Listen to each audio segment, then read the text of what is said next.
Ayun, welcome sa panibagong video. Meron tayong gustong subukan na i-install dito sa Thermux. Ang tawag dito ay OWASP Juice Shop.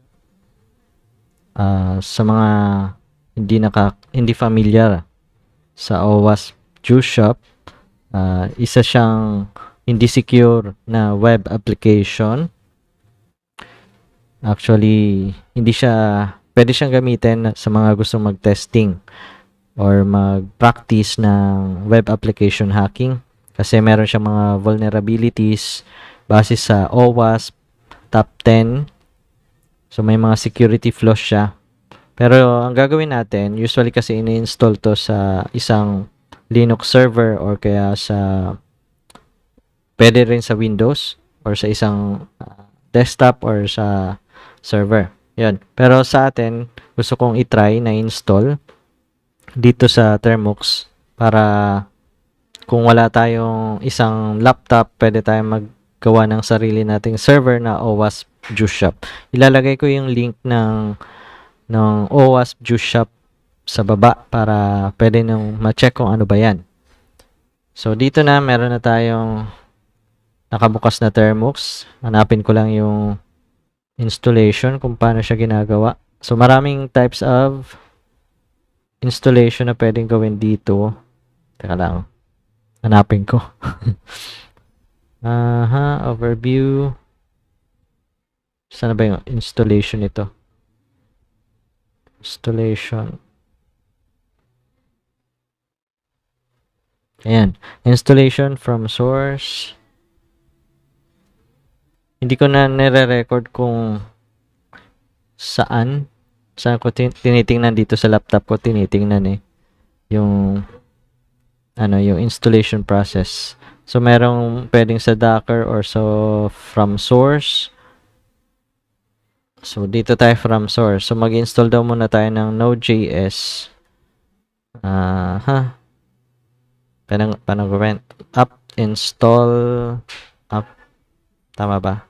App install Node.js. Okay, yes. Sana walang error. Meron nga. Update muna tayo.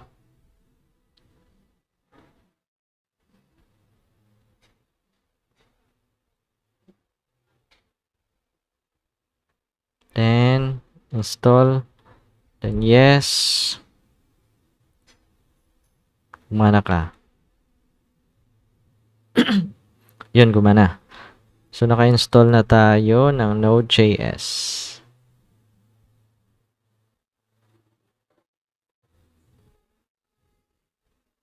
Meron pa rin error. Try naman natin yung package.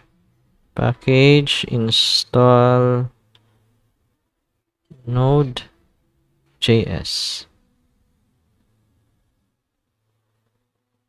Sana gumana to.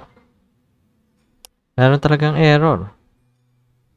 Install Node.js packet post install script sub process return error. Bakit?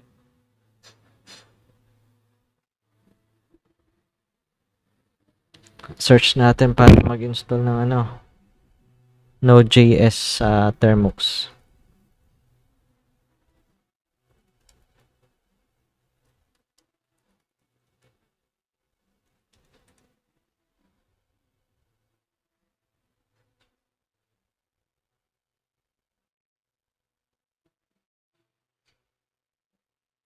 Yun. Ang kulang ko, package update dapat siguro muna, hindi update. Tapos, upgrade daw eh. Okay. Mamaya upgrade naman gagawin natin. Yes.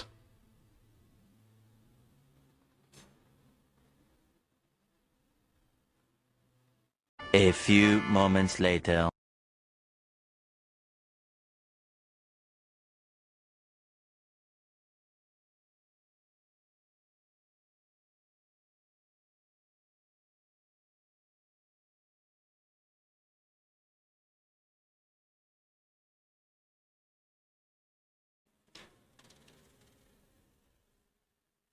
Okay, install naman natin tong sunod na pinapa-clone niya. Yan, clone. Magko-clone tayo i-clone na natin yung code or yung source code ng Juice Shop.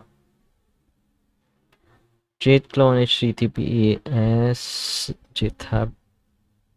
Okay, github.com/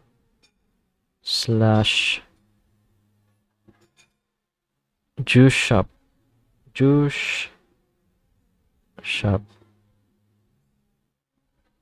/ Juice Shop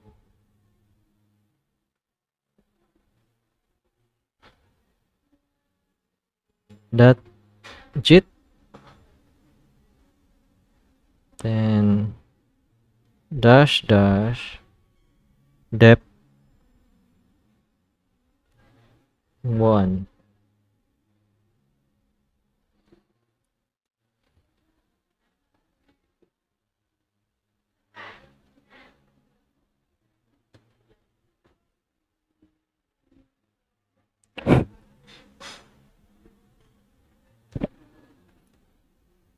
Okay, wala naman naging problem. Then, punta natin yung directory, cd juice shop.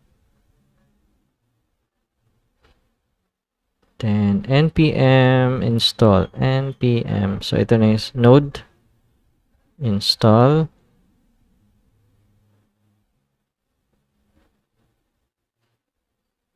Sana walang error.